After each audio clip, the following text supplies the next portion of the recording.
You know, we don't know if "I'm sorry" expressed in a different way would have made any difference for a former Memphis police officer convicted of killing his former girlfriend. Now we will never know as Chancy Jones heads to prison for 24 years without parole. Fox 13's Les Smith was there when the judge gave the sentence. Les? Hey, Merle. You know, judging by the number of supporters in court there are who were family and friends, they still believe in Chancy Jones. However, at his sentencing hearing on Friday, just as at his trial, the facts make it hard to believe Chancy Jones.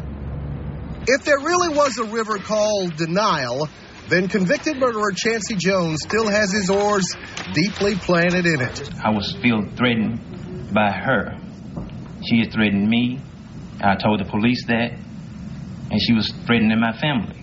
And at the time of that incident, I just reacted to what she had done. You're still blaming her.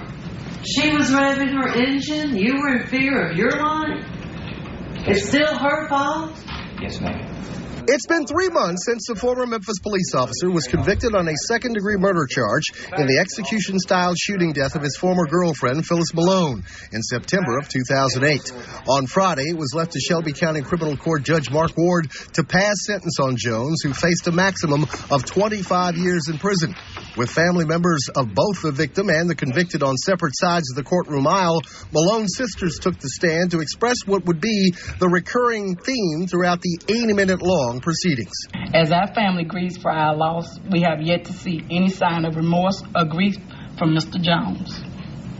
His senseless act toward my sister has left us all scarred and our lives changed forever. Judge Ward acknowledged he had received and read more than 24 letters from Jones's family and friends asking him to show leniency in declaring a sentence. Yet Ward seemed to follow the same train of thought as the jury did in June, when they convicted Jones at deliberations that took only 70 minutes. If Jones was justified in shooting Malone, why did he make every effort to obstruct justice by destroying evidence linking him to the scene? And I've got a Memphis police officer who's trained in the law